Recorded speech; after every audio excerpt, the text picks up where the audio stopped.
I'm so sorry. If you're viewing this on camera too, every time you get this, it's because the cradle is loosened. I've yet to be able to turn the camera too on without knocking it out of the cradle. I don't want to play it now. I've just done Paranoia.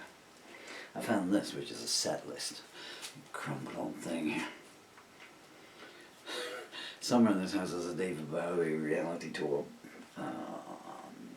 Sapphire blue, electric blue. Vinyl box set that I would love to find so I can sell it. So it says 1999, I think it was. I can't read it here. 7:15 in the morning. I'm just looking at the set list then. It was a cheerful night, so cheerful night. I wasn't known for compromising, so I went back on stage and it was just a charity concert. Well, I don't say just a charity concert, it was a charity concert. People wanted me to get back into what I would do best, I suppose. I said, well, you know, this is just a multi-artist bill, you know, people are just turning up for a good night out, you know. There's no payment. Well, of course. But, you know, it'll get your feet back out on stage. I don't wanna, come on, so, okay.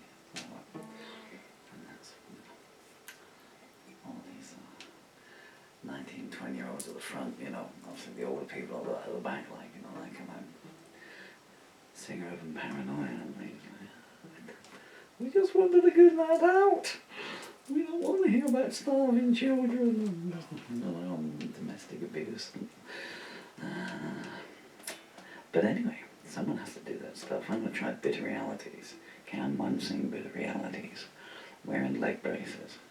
And the end stage of motor neuron disease at 7:15 on a Sunday morning on the 3rd of November. But let's find out. I better do a finger pick because I keep dropping the plectrum now. That means I need to reach you. Apologies in advance. No apologies in advance. You get what you give them because it's the best I can do.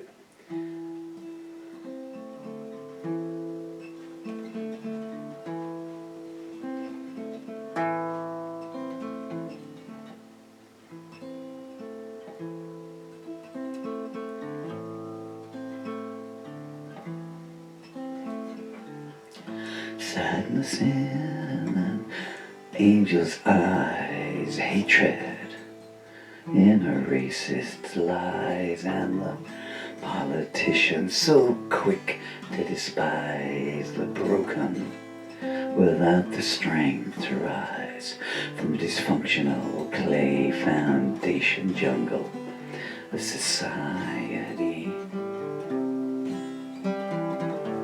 Grief runs from a widow's stare to blind man judges who pretend to care.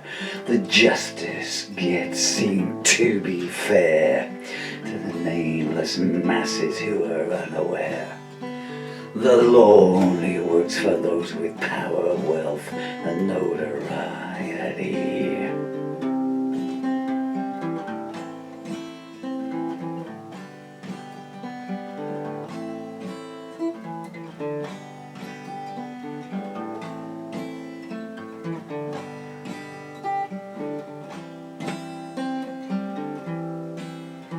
And silence plays a major part, pulling lovers far apart, and hand in bigotry a clear head start in spreading anger in unloved hearts. And misogyny and self-loathing punctuate every sentence. The rules are written down in dust. In misspelled words it spread mistrust, enforced by people so unjust, corrupted by sin and wild-eyed lust, who bask in pleasure and spit in the face of repentance.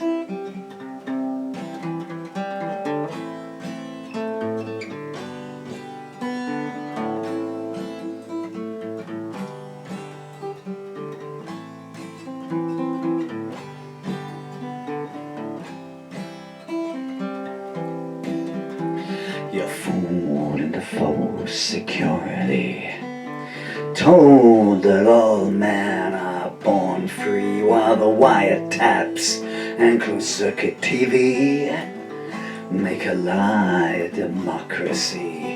And the color of your skin mirrors the fairness in life that you'll receive. Jesus died for you, they say. Then they turn and look the other way, when the minds of the scum who love to prey on the weak decide it's time to play. So the story that gets married, and it's getting harder for me to believe.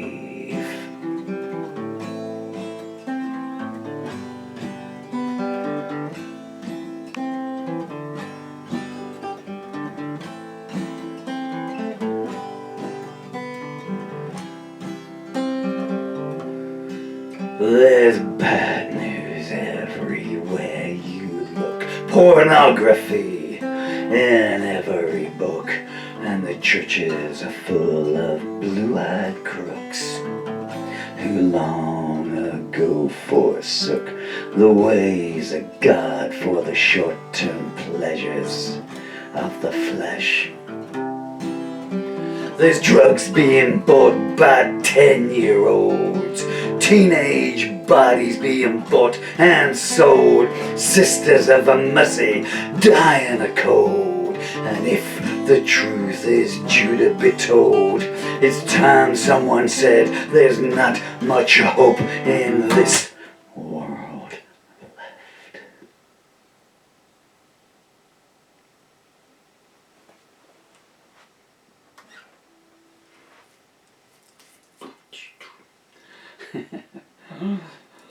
Paul Murphy stations all across, trying to put everything back in place from this damn disease, you know. Anyway, that's a bit of reality, so. 1996 I wrote that, and it still holds up now. Isn't this just the most beautiful boy in the world there? Isn't that just a true statement? Okay, one more song, and then I really gotta fall over. The next song, if you want to tune in, is going to be called, no it's not, it's going to be called Where Does the Sun Go To at Night? It was written by this amazingly talented lady up there, Miss Emily Murphy.